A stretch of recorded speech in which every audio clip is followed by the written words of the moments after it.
আসসালামু আলাইকুম এভরিওয়ান, কি অবস্থা সবার, কেমন আছেন? নতুন আরেকটি ভিডিও দেখার জন্য আপনাদের সকলকে ওয়েলকাম করছি। আর তখন মেবি বাজতেছিল ঘড়িতে 5টা, মানে ভোর 5টা, বিকাল না। তো এই যে দেখেন, একদম সকালবেলা বাসা থেকে বের হয়ে পড়লাম। আর আমি গতকাল রাতে ঠিক রাত 11টার সময় ডিসিশন নিয়েছি যে আমি যাব ইন্ডিয়া। সত্যি কথা বলতে এরকম রাতারাতি ডিসিশনে আমি কখনোই কোনো জায়গায় যাইনি। তার কারণ আমার যাওয়ার আগ দিয়ে অনেক কিছু গোছানোর প্রয়োজন হয়। মানে আমি এত কিছু নিয়ে যাই, আমার আম্মু মাঝে মাঝে বলে যে কোলবালিশ বালিশ এগুলাও যদি পসিবল হতো নিয়ে যাওয়া, তাহলে তুই ওইগুলাও নিয়ে যাইতিস। তো যাই হোক, পরবর্তীতে এই যে আমরা স্টেশনে গেলাম, বাট ওই দিন কোনো ট্রেন ছিল না। তো আমরা ওখান থেকে একটা গাড়ি নিলাম, গাড়ি নিয়ে এখন সোজা যাচ্ছি বেনাপোলের দিকে। আর আমাদের যশোর বেনাপোল রোড নিয়ে কিবা বলবো বলেন, এত সুন্দর এত সুন্দর, এটা তো কম বেশি সবাই জানেন। আর এটা গদখালির ওই জায়গাটা, মেবি ঝিকরগাছা বলে। এত ফুল ছিল, কিন্তু আমি আগে থেকে ভিডিও করতে ভুলে গিয়েছি। যাই হোক, এটা বেনাপোলের যে গেটটা, এই গেটটার দূর থেকে বেশ সুন্দর লাগে। এখানে কিন্তু শুক্রবারের দিন বিশেষ করে অনেক লোকজন হয়, অনেক জায়গা থেকে অনেক মানুষ এখানে ঘুরতে আসে। যাই হোক, আমরা বর্ডারে চলে আসছি। আর এখন যাবতীয় সকল ফর্মালিটিস করে সবকিছু শেষ করে ফাইনালি আমরা চলে আসছি এই পারে। আসলে একদমই হুট করে প্ল্যান। আর আমার বারবার মনে হচ্ছিল আমি ব্যাগে ওইটা নিছি কিনা, ব্রাশ নিয়েছি কিনা, পেস্ট নিয়েছি কিনা, তারপরে ফেস ওয়াশ নিয়েছি কিনা, মানে আমার চিন্তার কোনো শেষ নাই। যাই হোক, তারপরে আমরা প্রথমে টাকা সবকিছু চেঞ্জ করে নিলাম, দেন একটা চা খাইলাম। আর তারপর মামা আমাদের জুস খাওয়াইলো। এখানকার এই জুসটা খুব খুব খুব মজার। তারপরে এই যে আমরা ভ্যান নিয়ে নিলাম, আর আমরা সোজা এখন চলে যাব কোথায় বলেন তো? বনগাঁ স্টেশনে। বনগাঁ স্টেশন থেকে সোজা চলে যাব শিয়ালদা। আর এই যে রোডঘাট সবাইকে আমি টাটা দিচ্ছিলাম। আর এই পাশের রোডগুলোও কিন্তু বেশ সুন্দর, মানে একদম বেনাপোলের যেরকম ওই রকমটাই, একদম বড় বড় অনেক গাছপালা। তারপরে আমরা হঠাৎ করে একটা জায়গা থেকে ঘোল খাবো, এই ডিসিশন নিলাম। আর এই ঘোলটা নাকি অনেক মজার, এই যে বানানোর প্রসেসটাও দেখে দিচ্ছি। আর উপরে একদম মাখন দিয়ে দেয়, কিন্তু এই বাটারটা, মানে এই মাখনটা যে খাইতে এত বেশি মজার ছিল, মানে ঘোল থেকেও আমার কাছে বাটারটা বেশি মজা লাগছে। তারপরে বনগাঁ স্টেশনে গিয়ে আমার অনেক ক্ষুধা লাগছে, তার কারণ আমি সকালে কিছুই তেমন খেয়ে বের হইনি, যেহেতু অত সকালে আর রাতারাতি ডিসিশন নিয়েছি। মানে আমার বাসার মানুষও সকালে বুঝতে পারছে যে আমি ইন্ডিয়া যাচ্ছি, সবাই আসলে অবাক। তারপরে এই যে রুটি আর ঘুগনি খেয়ে নিলাম। এটা আমাদের বাংলাদেশের চটপটি টাইপের, চটপটির সাথে পাউরুটি দিয়ে, কিন্তু খাইতে বেশ ভালোই লাগে, একটু ঝাল কম, মিষ্টি, কিন্তু উপরে কাঁচামরিচ দিয়ে দেয়। আর এই আমলকি মাখানো খাইতে যে কি মজার। এখন শুধু হবে খাওয়া দাওয়া। আমরা এখান থেকে একটা চিপস নিয়ে নিলাম। আর এখানে সবাই ঘুমাইতেছিল, যে যার মতো কাজ করতেছিল, গল্প করতেছিল। দেন এই যে আমরা নেমে গেলাম। এক কথায় নামলাম মানেই মরলাম। এত হাঁটতে হবে। আপনি কলকাতা যাবেন কিন্তু হাঁটবেন না, এটা কিন্তু একেবারেই হয় না। এখন হয়তো বা অনেকেই বলবেন, আপু আপনি কোথায় গিয়েছেন যে এত হাঁটতে হচ্ছে? আশেপাশে যদি তাকান তাহলেই বুঝতে পারবেন, প্রতিটা মানুষই কিন্তু হাঁটতেছে। মানে যে যার কর্মস্থলে যাওয়ার জন্য, যে যার কাজ নিয়ে সবাই ব্যস্ত, কেউ কিন্তু বসে নাই, সবাই সবার মতো হাঁটতেছে, চলতেছে। মানে কে কি করলো না করলো এই বিষয়ে তাদের কোনো দুঃখ নাই, সুখ নাই।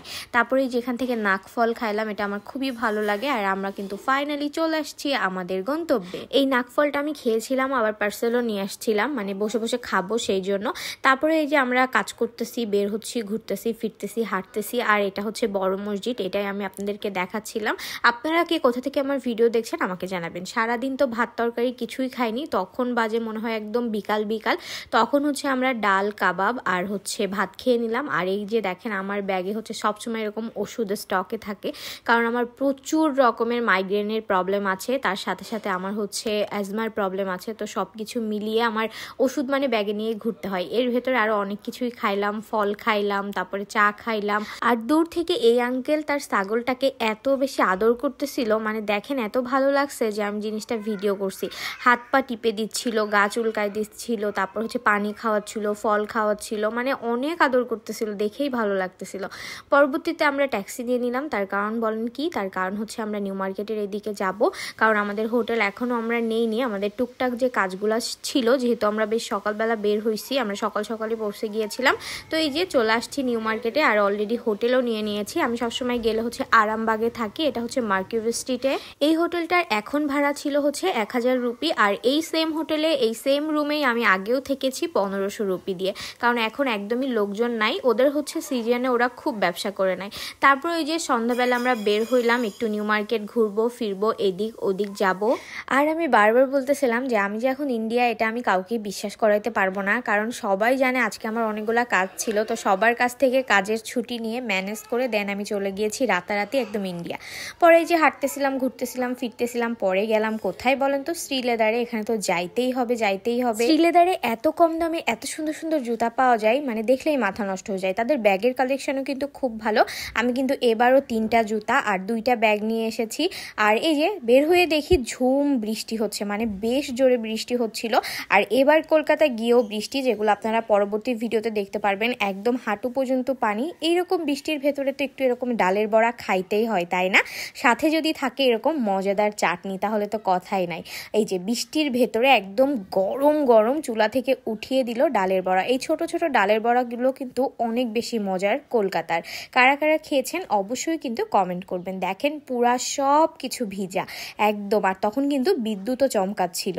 পরে আমি এদিক ওদিক একটু দেখতেছিলাম সবগুলা শোরুমে, যে আর সবগুলাতে সেল চলতেছিল, যেহেতু সামনেই পুজো, তো পুজো উপলক্ষে সবগুলাতে ডিসকাউন্ট, কোনোটায় 50%, কোনোটায় 70%।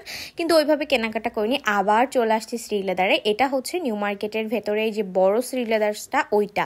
এটা যে এত বড়, মানে একদিক থেকে ঢুকতে হবে, একদিক থেকে বের হইতে হবে, মানে সবকিছু এলোমেলো হয়ে যায়। এই ব্যাগগুলোর দাম খুবই কম ছিল, 150 সামথিং এরকম। কিন্তু এগুলো হচ্ছে প্রতিটা ব্যাগ থেকে যে ছোট ছোট চামড়া বেঁচেছে ওইটা দিয়ে বানানো, আমি এটাই বলতেছিলাম। দেন এই যে এখান থেকে ব্যাগ দেখেছিলাম, এই ব্যাগটা আমি নিয়েও এসেছি, এটা আমার বেশ ভালো লেগেছে। এটা বাদেও আমি আরও একটা ব্যাগ নিয়েছি, আরেকটা নিতাম, বাট আমার আসলে এত বেশি নেওয়ার জায়গা ছিল না, দ্যাটস ওয়াই নিতে পারিনি। এই যে দেখেন চারিদিকে একদম ভেজা ভেজা বৃষ্টি হয়েছে, আর তখন হচ্ছে বেশ রাত হয়ে গিয়েছিল। রাতের খাবার শেষ করলাম, আর আজকের মতো ভিডিও এখানেই শেষ করছি। এটা ছিল প্রথম দিনের ভিডিও, আরও অনেক ভিডিও আসবে কিন্তু। ওকে, টাটা।